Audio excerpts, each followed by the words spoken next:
मेरा जो foundation course है मैंने वहाँ से किया।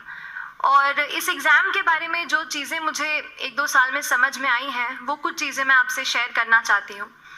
सबसे पहली चीज़ जो पहले जय और रचना आप दोनों बोल चुके हैं कि कंसिस्टेंसी। आप अगर दिन में कई बार हमसे सवाल पूछते हैं कि आप कितने घंटे पढ़ाई करते हैं, तो देखिए घंटे मैटर नहीं करते।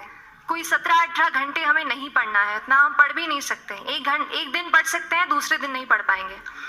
5 से 6 घंटे ही आपको देने हैं, उतने निकालने हैं। पर वो जो वक्त आप अपनी पढ़ाई को देते हो, वो कंसिस्टेंटली आपको रोज उतना ही अपने पढ़ाई को देना है। Consistency is the key, that is the first and the most important thing जो आपको ध्यान में रखनी है। दूसरी चीज़ इस एग्ज़ाम में मुझे लगता है इक्वली इम्पॉर्टेंट है, क्योंकि ये जर्नी लंबी होती है।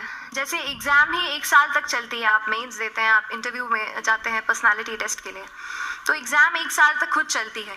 उसके पहले मान लीजिए आप 1-1.5-2 साल पहले से प्रिपेयर कर रहे हो, तो ये जर्नी काफ़ी लंबी रहती है। उस जर्नी में मेंटली अपने आप को मोटिवेट रखना, अपने आप को बूस्ट करते रहना, वो भी इक्वली इम्पॉर्टेंट है। और इसीलिए अपने आप पर भरोसा बेहद ज़रूरी है। You need to have a faith in yourself कि अगर आपने इसमें कदम रखा है, अगर आपने सोचा है कि आप सिविल सर्विस एग्ज़ाम देना चाहते हैं और देंगे, तो आपको ये ठान के उसमें जाना है कि हाँ, मैं ये कर सकता या कर सकती हूँ। ये एक अपना मोटिवेशन, अपने साथ एक फेथ, बिलीफ अपने ऊपर आपको हमेशा रखना है। कमिंग टू प्रेपरेशन की कैसे तैयारी करनी है, बहुत सारी बातें आप सुन चुके हैं कि आंसर राइटिंग में कैसे करना होता है, आंसर राइटिंग का स्ट्रक्चर कैसा होना चाहिए। तो मैं शुरू में सबसे पहले ये कहूँगी कि मेरे प्रिपरेशन का बेस 2 चीज़ें रहीं। पहला था करंट अफेयर्स। करंट अफेयर्स इसलिए मैंने उसी से शुरुआत की क्योंकि करंट अफेयर्स सबसे इंटरेस्टिंग पार्ट होता है। कई बार आपको हिस्ट्री कभी बोरिंग लगेगी, कई बार आपको लगेगा ज्योग्राफी इतना, कभी हर किसी के अपने अपने फेवरेट्स होते हैं। तो मुझे वो जो सब्जेक्ट्स लगते थे कि यार इतना मन नहीं करता है, लेकिन न्यूज़पेपर्स और करंट अफेयर्स में जो भी नया चल रहा है वो मुझे हमेशा इंटरेस्टिंग लगता था। इंटरनेशनल रिलेशंस में क्या हो रहा है, क्या सोशल रियलिटीज़ हैं, कहाँ क्या हुआ, उसका क्या इम्पैक्ट पड़ेगा एडमिनिस्ट्रेशन पे और हमारे कंट्री पे, तो उसको आप अपना एक बेस बना सकते हो। आप करंट अफेयर्स बेस्ड प्रिपरेशन कर सकते हैं, इसलिए भी क्योंकि अगर आप मेंस एग्जाम देखेंगे तो काफ़ी डायनामिज्म आ गया है। केवल प्रीलिम्स में नहीं, बल्कि जनरल स्टडीज़ पेपर 2, पेपर 3 में भी आप देखेंगे कई सारे ऐसे सवाल हैं जो करंट इवेंट्स से इंस्पायर्ड होते हैं, उन पे बेस्ड रहते हैं। तो जब आप न्यूज़पेपर बेस्ड, करंट बेस्ड पढ़ाई करते हैं तो वो आपका प्रिपरेशन वहाँ से भी कवर हो सकता है। दूसरी जो चीज़ मैंने जिस पे बहुत फोकस किया वो थी आंसर राइटिंग।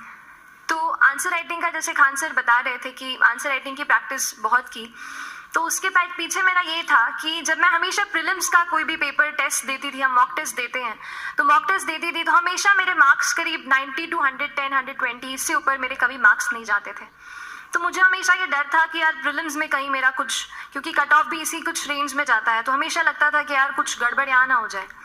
लेकिन जब मैंने आंसर राइटिंग की और मेंस एग्जाम के बारे में जाना, तब मुझे लगा कि आंसर राइटिंग एक ऐसी चीज़ है, मेंस एक ऐसा फेज है सिविल सर्विस एग्जाम का जहाँ पे आप अच्छे से तैयारी कर सकते हैं। And if you have written the answers, if you know कि you have covered the points well, if you have included उसमें कुछ आपने facts, international reports, government schemes, आपने कुछ ऐसे उसमें सॉल्व भी डाला है, तो जो रिजल्ट आएगा वो सेटिस्फैक्ट्री ही आएगा, अच्छा ही आएगा। तो मेंस एक ऐसा पार्ट है जिस पे आप काफ़ी बैंक ऑन कर सकते हो। मैं जब पर्सनालिटी टेस्ट भी मैंने दिया, तो इस बार भी आप नंबर्स देखेंगे तो आसपास की रैंक के हिसाब से मेरे नंबर्स उसमें कम हैं, लेकिन it is just the general studies and the answer writing part, जो मेंस के जो वो है मार्क्स हैं या मेंस का जो एक फैक्टर रहा, वो मेरे लिए सबसे ज़्यादा इंपॉर्टेंट डिसाइडिंग फैक्टर रहा है।